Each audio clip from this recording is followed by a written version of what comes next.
नमो बुद्धाय, जय भीम, जय भारत, जोहार साथियों, जय संविधान। मैं तमाम बहुजन महापुरुषों के चरणों में नमन करते हुए आज आपके सामने रूबरू हुआ हूँ इस बात पे चर्चा करने के लिए कि आखिर डॉक्टर बाबा साहेब अम्बेडकर जी ने 1951 में अपने कैबिनेट मंत्री के पद से इस्तीफा क्यों दिया। ऐसे कौन से कारण थे कि डॉक्टर बाबा साहेब अम्बेडकर क्या चाहते थे, कौन से ऐसे कारण बने जिसकी वजह से डॉक्टर बाबा साहेब अम्बेडकर मजबूर हुए एक मंत्री पद से इस्तीफा देने के लिए। तो मैं आपको बताता हूं साथियों, doctor Baba Saheb Ambedkar Hindu code bill लेकर आए थे। क्या था ये Hindu code bill? Hindu code bill में जो हिंदू महिलाएं भारत में हुआ करती थी, मनुस्मृति के तहत उनके पढ़ने लिखने पर धार्मिक बंदिश थी और पुरुष के मुकाबले उनको दोयम दर्जे का उनका स्थान था। यहाँ तक कि जिस तरह देश में शूद्रों और अछूतों की स्थिति थी, उसी तरह देश में हिंदू महिलाओं की स्थिति थी। महिलाओं को पति कितना ही जालिम और क्रूर क्यों ना हो, उसको तलाक का अधिकार न था। और महिला को अगर बच्चे नहीं होते तो बच्चे गोद लेने का हक नहीं था। महिला को अगर उसका पति छोड़ दे तो उसको अपने लिए और अपने बच्चों के लिए गुजारा भत्ता लेने का हक नहीं था। और यहाँ तक कि महिला को अपने पति या पिता की संपत्ति में कोई हक नहीं था। ऐसे हालात में डॉक्टर बाबा साहेब अम्बेडकर जी ने कहा कि मैं आज देश का कानून मंत्री हूँ, तो मेरे रहते कम से कम देश के महिलाओं को, चूंकि मैं एक तरफ देश के अछूतों और शूद्रों के हक अधिकार की लड़ाई लड़ रहा हूँ, संविधान के माध्यम से उनको मैंने अधिकार दिला दिए, उनकी हजारों साल की गुलामी तोड़ दी, लेकिन देश की महिलाओं का क्या, उनके लिए कौन करेगा? तो डॉक्टर बाबा साहब अम्बेडकर 1951 में हिंदू कोड बिल लेकर आए, जिस बिल के माध्यम से उन्होंने महिलाओं को क्रूरता के खिलाफ, उत्पीड़न के खिलाफ तलाक का हक दिलवाना, और अगर बच्चे नहीं होते तो उनको बच्चे गोद लेने का हक दिलवाना।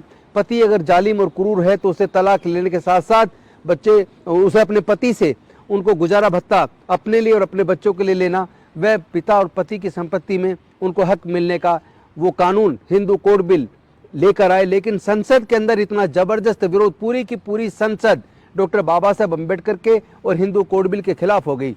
उसमें मुख्य भूमिका किसने लगाई? उसमें मुख्य भूमिका तमाम देश के बड़े बड़े नेता जो अपने आप को हिंदू धर्म का ठेकेदार कहते थे, और उसमें भी एक ऐसे धर्म गुरु जो कृपात्री महाराज, जिनका कृपात्री महाराज का इस्तेमाल आरएसएस ने किया, कृपात्री महाराज का इस्तेमाल जनसंघ ने किया, और उन सब ने मिलकर कृपात्री महाराज के माध्यम से एक ऐसा बड़ा आंदोलन उन्होंने छेड़ दिया कि डॉक्टर बाबा साहब अम्बेडकर के द्वारा हिंदू महिलाओं को अधिकार देने वाला हिंदू कोड बिल पास ना हो सके।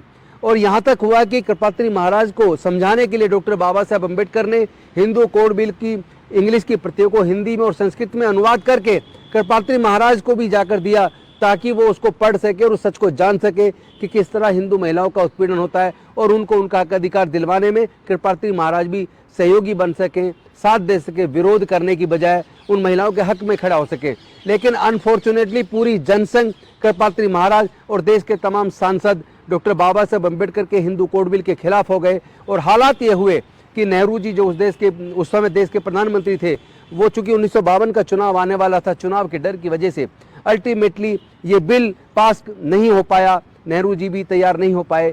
और उसके बाद डॉक्टर बाबा साहब अम्बेडकर ने एक और मुद्दा था कि ओबीसी लोगों को रिजर्वेशन मिले, क्योंकि डॉक्टर बाबा साहब अम्बेडकर ने अनुसूचित जाति जनजाति के लोगों को तो रिजर्वेशन दिलवा दिया था, लेकिन साथ ही साथ वो ओबीसी के लोगों को भी रिजर्वेशन दिलवाना चाहते थे, लेकिन पूरी संसद ने उसका भी विरोध किया। इसलिए इन दो मुद्दों के वजह से डॉक्टर बाबा साहब अम्बेडकर ने कहा कि एक मेरे कानून रहते, अगर ओबीसी के लोगों को रिजर्वेशन नहीं मिल सकता, मेरे कानून मंत्री रहते, अगर भारत की हिंदू महिलाओं को उनको भी वो सारे हक अधिकार नहीं मिल सकते जो पुरुषों को हैं, तो फिर मेरे कानून मंत्री बने रहने का क्या हक, क्या फायदा? अल्टीमेटली डॉक्टर बाबा साहब अम्बेडकर ने बड़े दुखी मन से अपनी इस आवाज को बुलंद करते हुए कि मैं उनकी हक की लड़ाई लड़ता रहूंगा, अपने कानून मंत्री के पद से त्याग पत्र दे दिया। लेकिन ये सच्चाई क्या देश के सभी लोगों को मालूम है? इसलिए मैं फेसबुक पे लाइव आया हूं, ताकि सब लोगों को, देश के लोगों को इस सच का पता लग सके कि डॉक्टर बाबा साहब अम्बेडकर ने कानून मंत्री के पद से इस्तीफा क्यों दिया।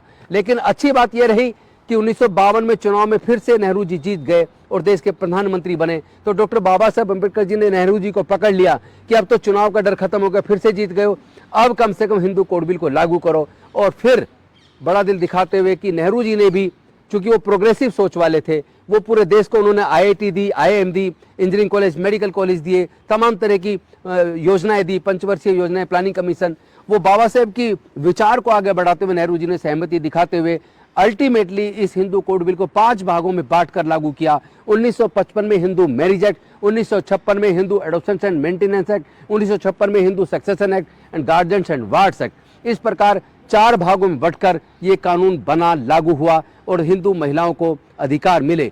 तो साथियों, मैं समझता हूं कि आज की इस वार्तालाप के माध्यम से मैं आपको ये समझाने में कामयाब जरूर हुआ हूँगा कि डॉक्टर बाबा साहब अम्बेडकर ने आखिर कानून मंत्री के पद से इस्तीफा क्यों दिया और फिर किस तरह भारत की हिंदू महिलाओं को अपनी पूरी ताकत लगाकर नेहरू जी को तैयार करके वो उनके हक अधिकार दिलवाने में कामयाब हुए।